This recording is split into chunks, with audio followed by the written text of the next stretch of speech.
rosse bandiere, o proletari alla riscossa, bandiera rossa trionferà.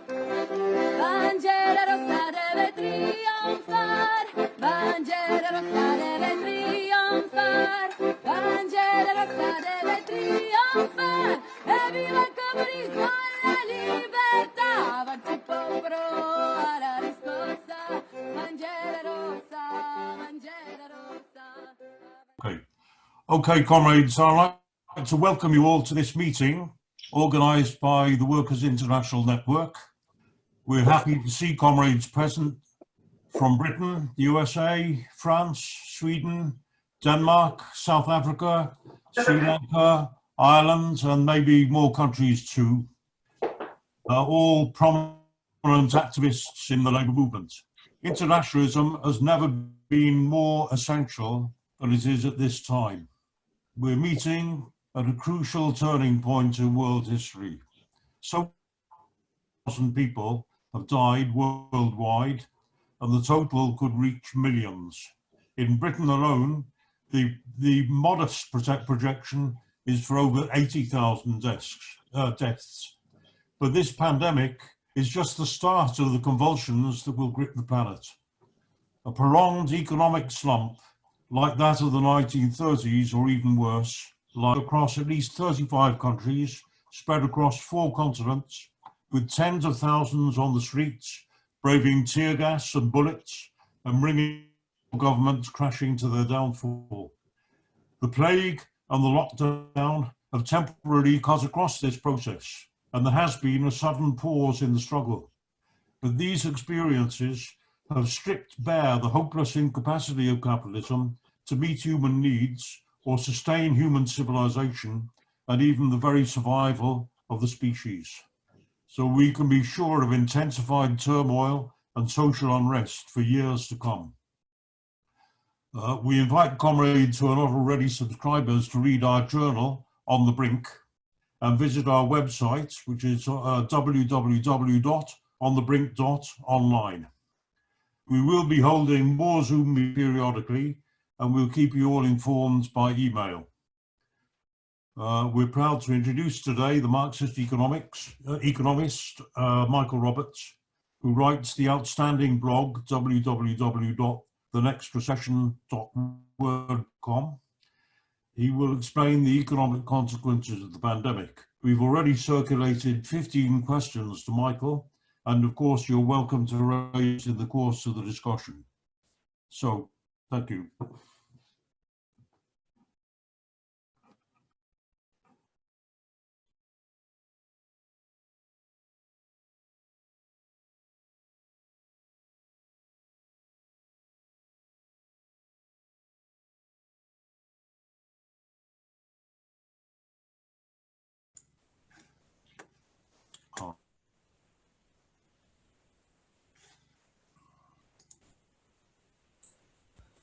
I think Can you hear me now?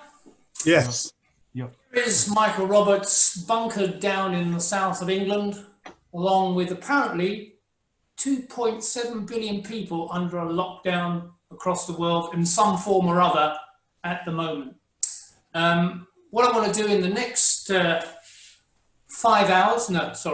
minutes, will be to discuss the impact of the pandemic on the world economy and where it's going to lead us, and what policy measures can be adopted by governments to revive the economy or otherwise.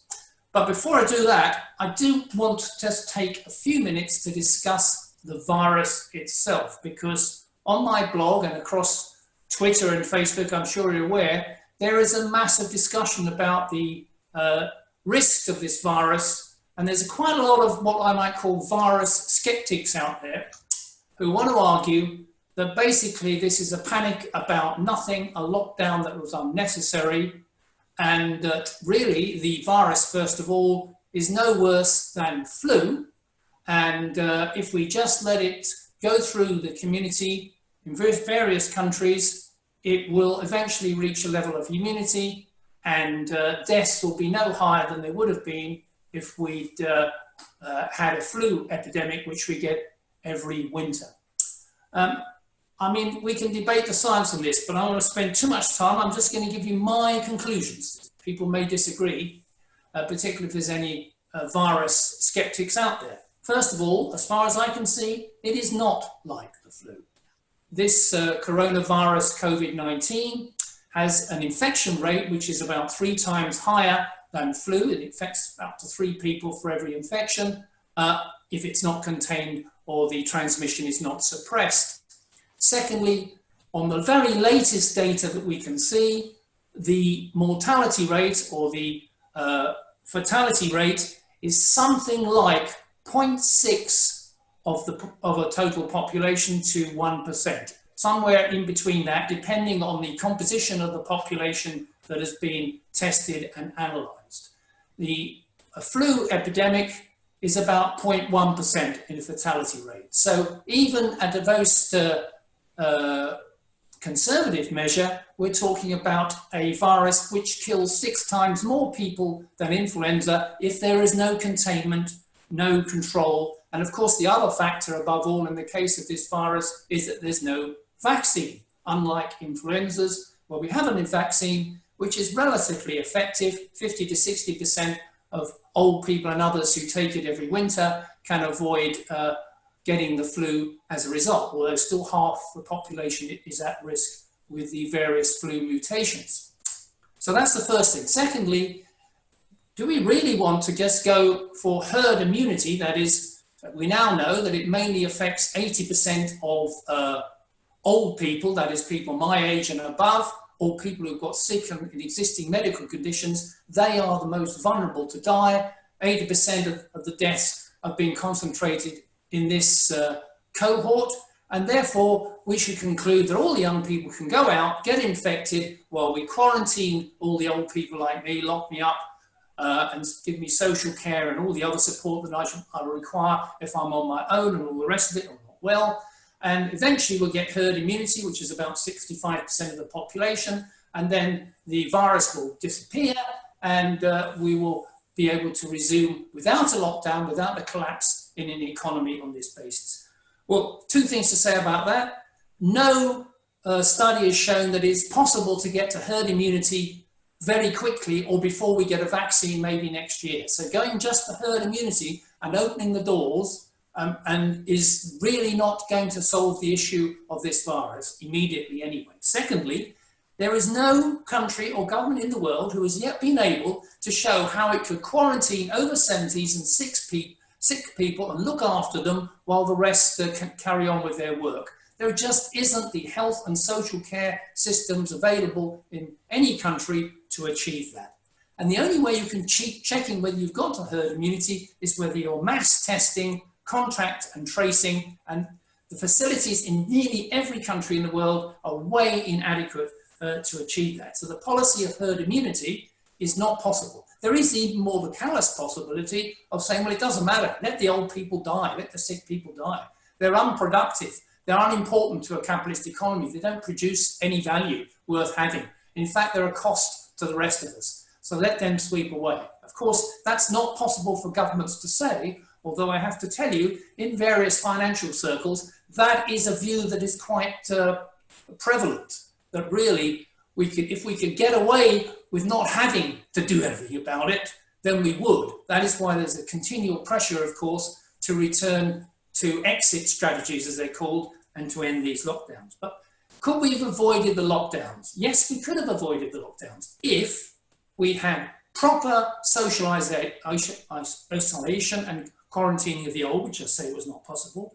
If we had mass testing and contact tracing to keep an eye on those people who are being infected, we'd have plenty of hospital capacity and ICUs and equipment and staff in all the various public health systems across the world, then we could have been perhaps in a position of helping to protect the elderly and the others and hospitalize them. In fact, what has happened, of course, we've seen is that social care is so poor in most countries that old people are dying in retirement homes in droves because there's just no way of protecting them given the inadequate social care system.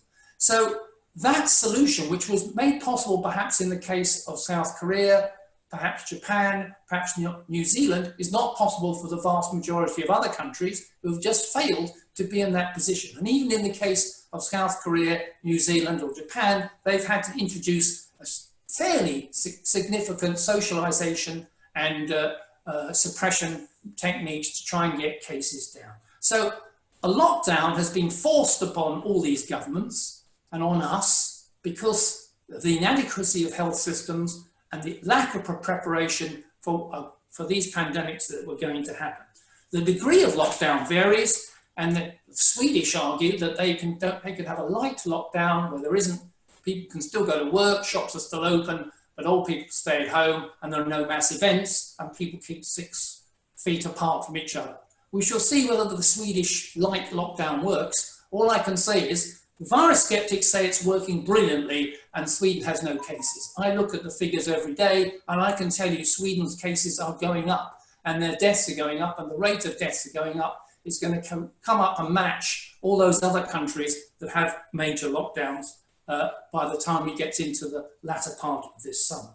So in my view, the governments have been forced into these lockdowns because they have to show they want to protect the population. But as a result, they have entered a period where it's just incredible level of supply shock upon the world economy. As I say, nearly 3 billion people locked down in some form or another to avoid what would have been something like 40 to 50 million deaths if they'd done absolutely nothing. Containment and the lockdown has driven those figures down, still bad, but way, way down from what would happen if the virus had just been allowed to run. So that's my argument about whether the lockdowns are necessary and the seriousness of the pandemic itself. So let's consider the impact of the lockdown. And this is where I'm just trying to connect, if I can, my proposals here. I'm just going to share a screen and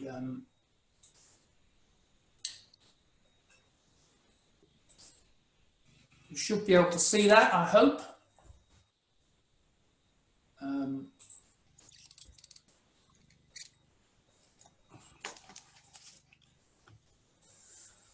I'm hoping everybody can see that screen in some way if you can't. But here is my look at the nature of this economy in pandemic.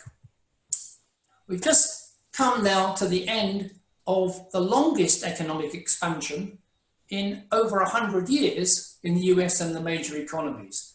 What I mean by expansion is after each slump that capitalism has suffered, there's a period of recovery. This particular slump, the last one, was the Great Recession of 2008-9, and actually it's now been just over 10 years, coming on 11, before this pandemic hit, that we have come to the end of the expansion. A very, very long time by historical standards, but also one of the weakest recoveries in the history of capitalism, in fact, the weakest in the post-war period. And as a result, we've seen very poor growth, poor investment, poor increases in wages, if at all, in many countries. And despite higher employment in some countries, it's really been very fragile, precarious sorts of unemployment. And really, the global economy, capitalist economy, has had a very, very weak period, despite how long it's lasted.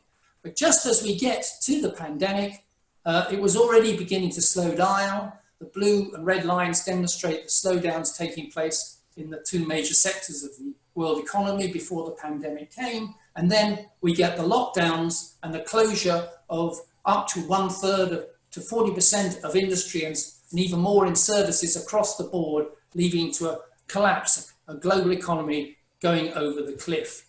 And the cumulative decline of that, in case of the US, for example, estimated by the IMF, is that over this year and next, the cumulative loss in GDP will be something like over 9% of GDP, way more than it was in the Great Recession.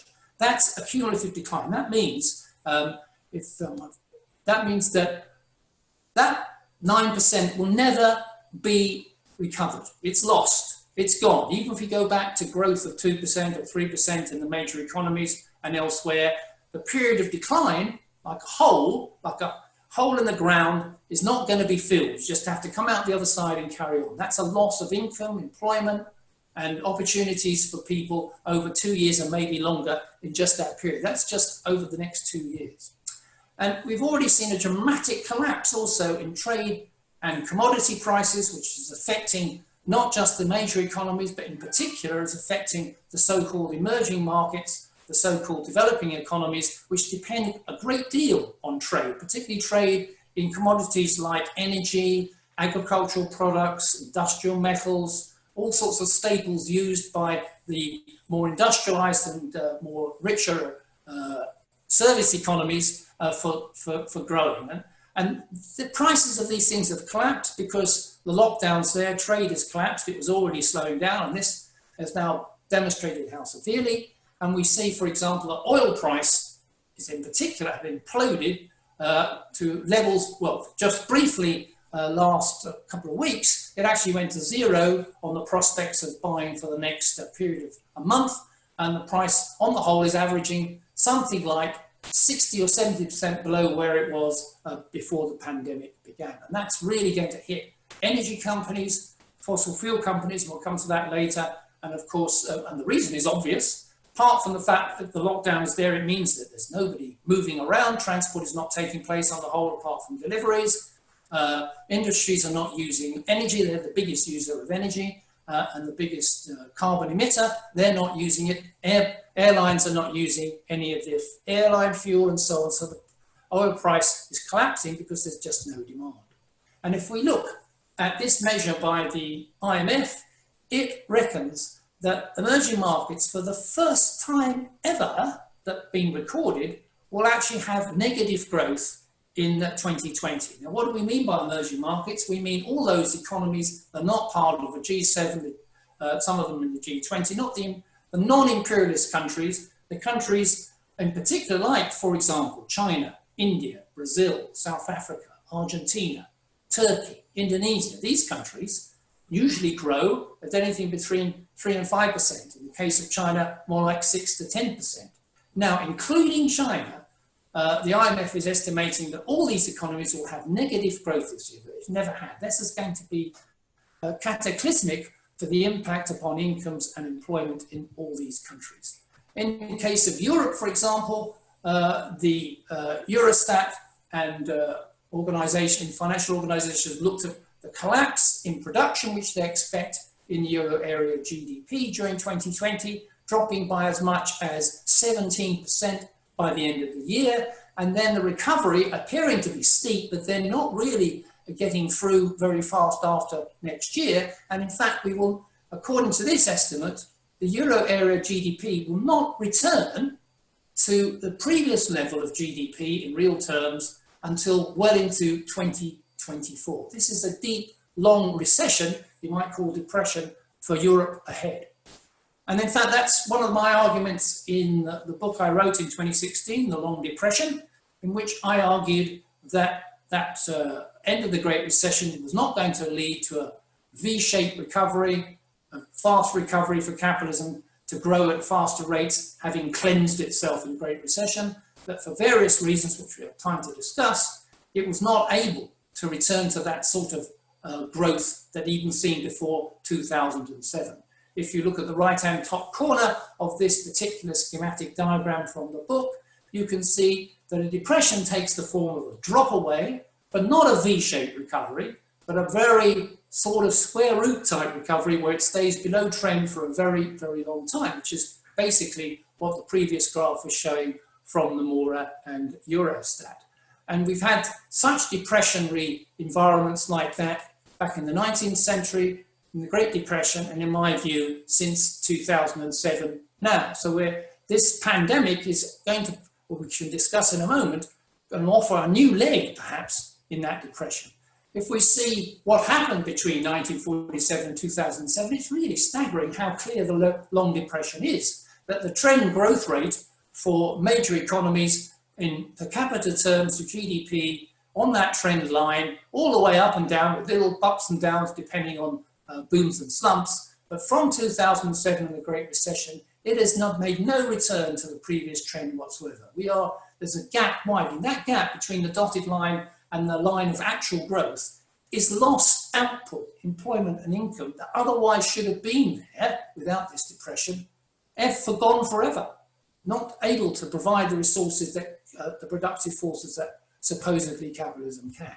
And here's an estimate by the World Trade Organization of what's happened to trade. As you can see, up to 2008, it was going out at a reasonable pace. In fact, it outstripped growth on the whole. Then we get the slump in 2009, and we see that there's a big drop. There's a relative recovery, but we're now on the yellow dotted line tells you the trend of world trade after that, a huge gap between where it was before. Now we hit the pandemic. You have two scenarios from the World Trade Organization, a relatively optimistic one, which suggests after this lockdown and slump, we will return to previous growth rates post 2009, or even worse, we will now enter an even lower trajectory in world trade. And as perhaps we can discuss later, that's a real indicator that perhaps globalization, as has been talked about, of growth of capitalist accumulation across the world based on globalized trade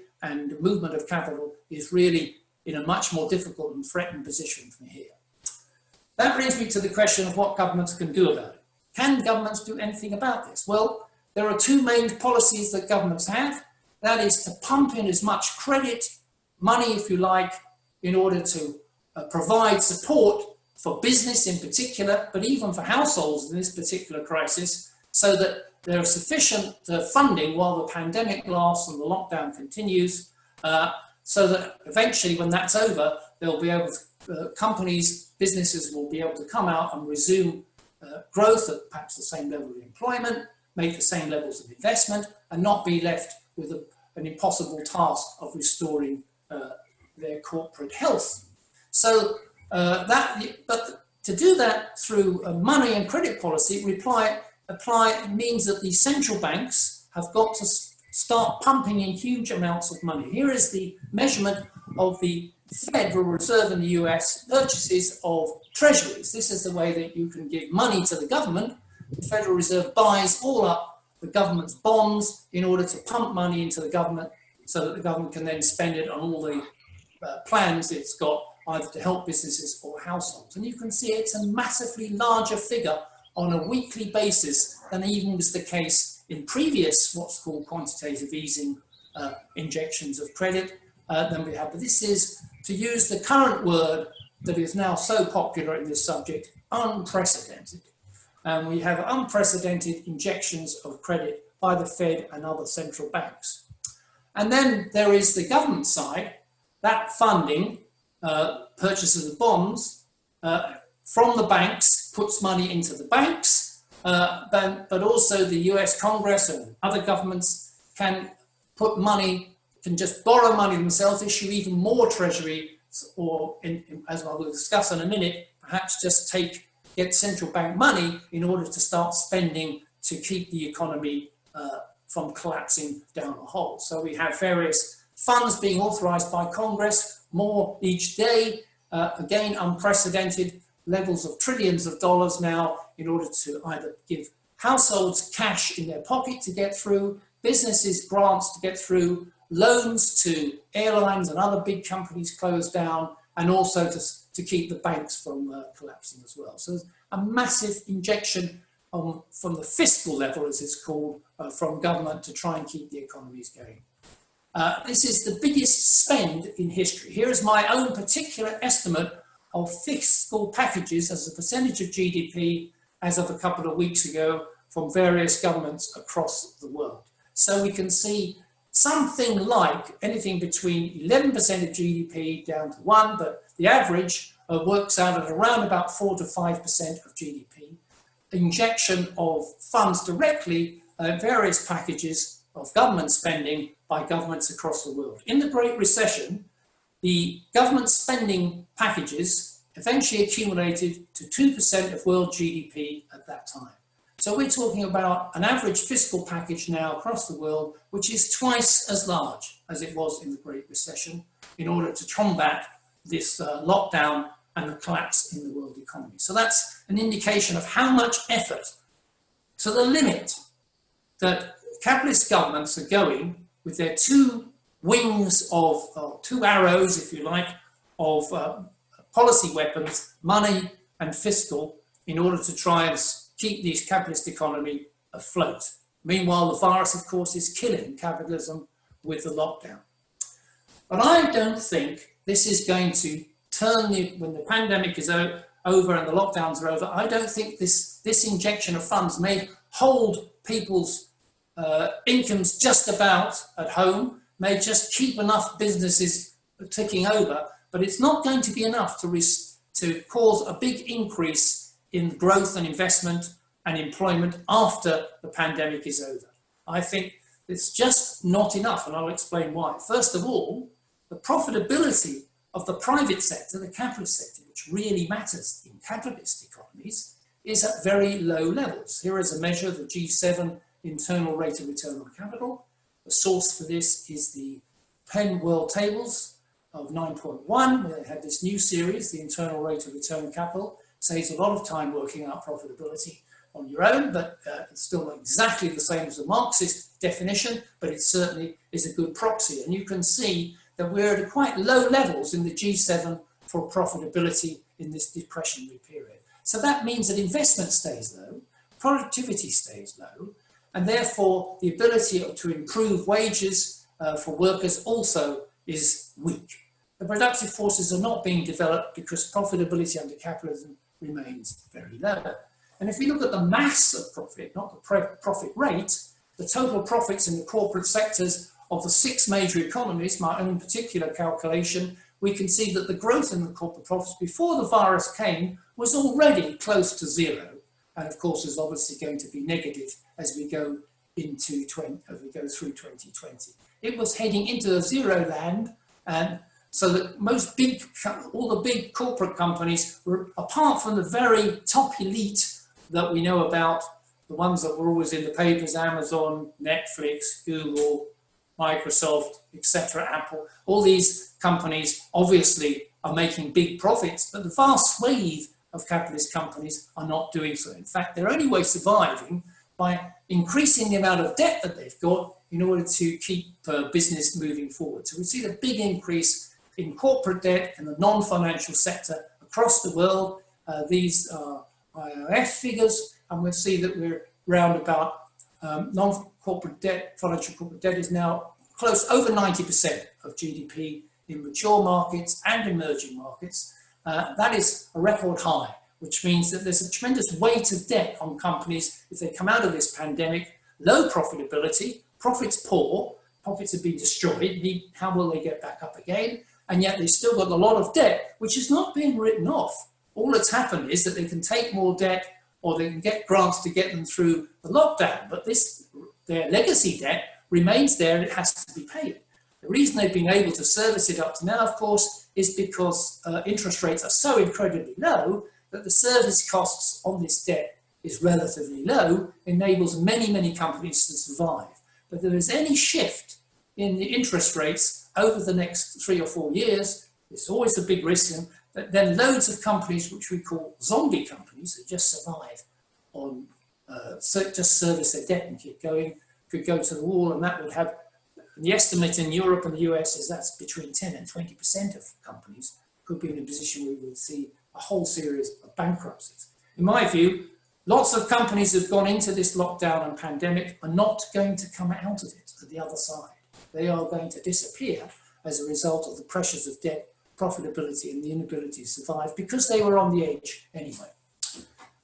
So my view, the fiscal and monetary injections won't work. And if we look at the lessons of the Great Depression in the 1930s, it was also clear that pumping in funds, which wasn't actually done very much, or huge amounts of monetary credit injections did not work. Keynes actually started with the idea of quantitative easing in the early 30s. By the time he wrote General Theory, he dropped quantitative easing and said it wasn't working. Then he proposed fiscal spending as a solution.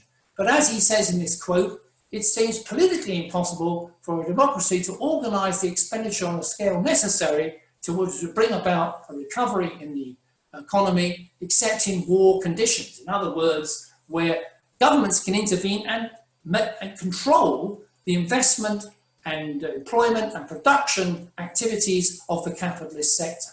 A recent paper by Bossy and Mason makes the same point, that unless there's a massive rapid shift towards civilian production, or as it used to be military, in order a conscious direction to boost planning and to make investment under the control of government planning and direction, then if it's left to the capitalist economy to recover the economy, then we're going to be waiting a long time for the capitalist sector to do that. A war economy in that sense is perhaps the only way that things could be turned around. Otherwise, we're going to stay as we are. Here is a figure I produced many years ago, which shows the impact of government investment in the US during the Great Depression. You can see that the private investment growth rate was incredibly low and didn't make any attempt to restore the economy in the period between the 1930s, during the 1930s. It's only when governments intervened, replaced the capitalist sector with direct investment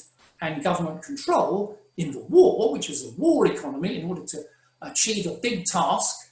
Then if we had to get out of a pandemic lockdown, if you like, say, we need that sort of approach and policy. Then as a transformation, government investment rocketed up, and actually the US war economy then made a big recovery.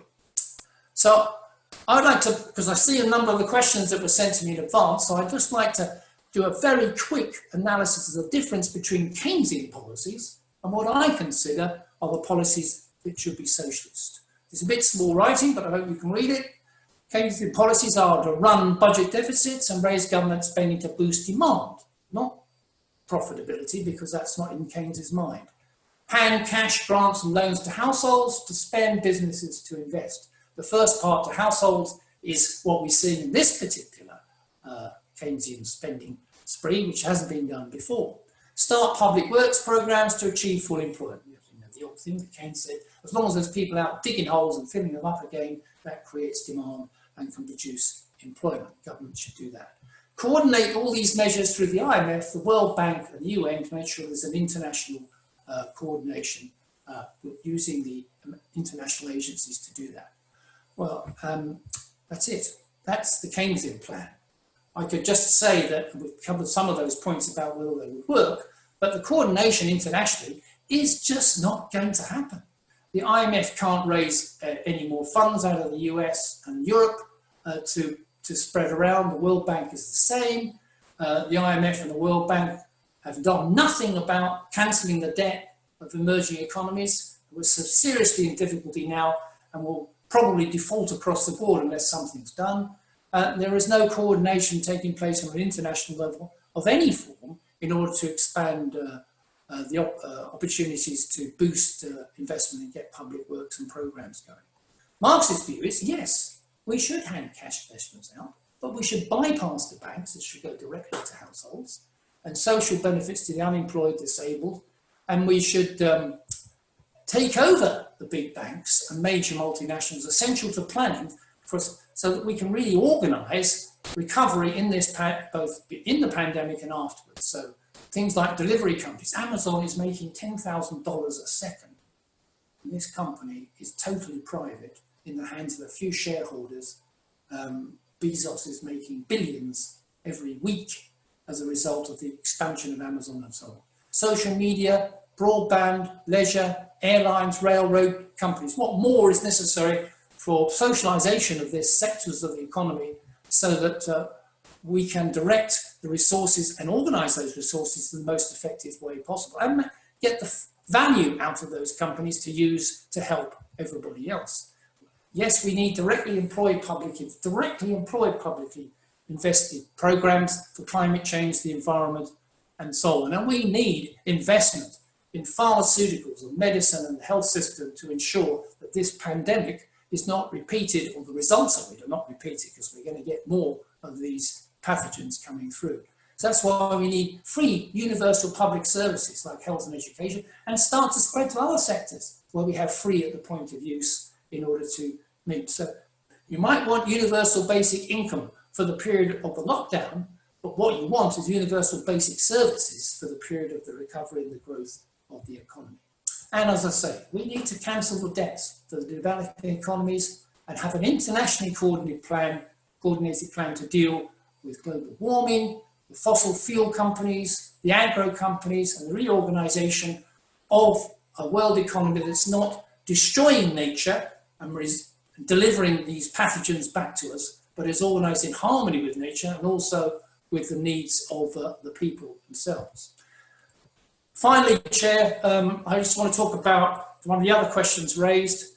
Are we going into a long depression, or will, because of all the collapse of various capitalist countries, it will create the conditions for increased profitability and then a capitalist boom? I think it's most likely the former. Fiscal and monetary injections will keep many zombie companies going, but with only more debt. Reduced trade and investment flows will probably keep profitability low. It's going to be difficult to turn that round without socializing them. New technologies are not going to infuse quickly in this environment, which is the environment of creative destruction, which Schumpeter have talked about. You might say Marx talked about in terms of recovery after a slump. That doesn't seem to be, there's plenty of new technologies out there, but will they infuse through the economy in this environment? And emerging economies are going to be seriously depressed unless China recovers to so much that it can stimulate and help those economies. And that remains perhaps an open question.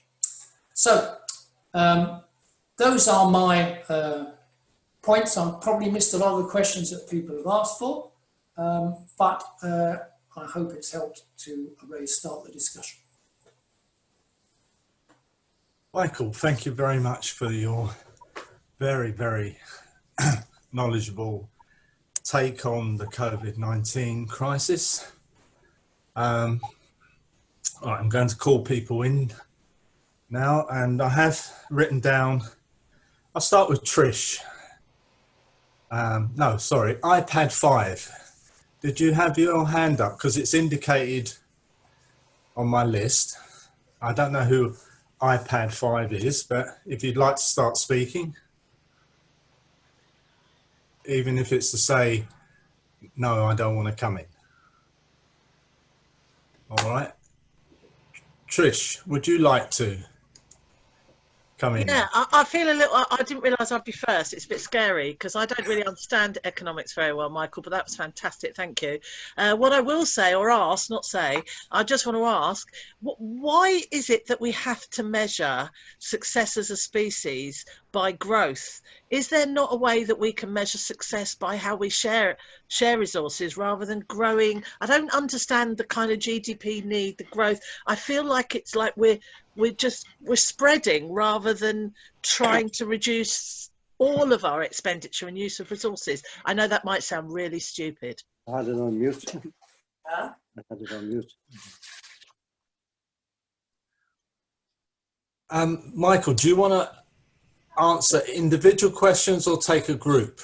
What do you think is the best way to do it, Dave? Would you take the 2 or 3 questions? Yeah, let's try it that way. Otherwise, I could moan on it for every question for half an hour and then the other people never get in. Yeah, that's fine. Actually, Trish, that was a brilliant question because my economics is not very good. And I wrote down about GDP. So don't worry about if your knowledge of economics is pretty poor. No one here is going to criticize you. You come out and ask this is your opportunity, really. And given Michael's also talked about international socialism, there's our opportunity to say, well, how would that actually work? Not many of us will be economists. So, Sono i confini, rosse bandiere, o proletari alla riscossa, bandiera rossa.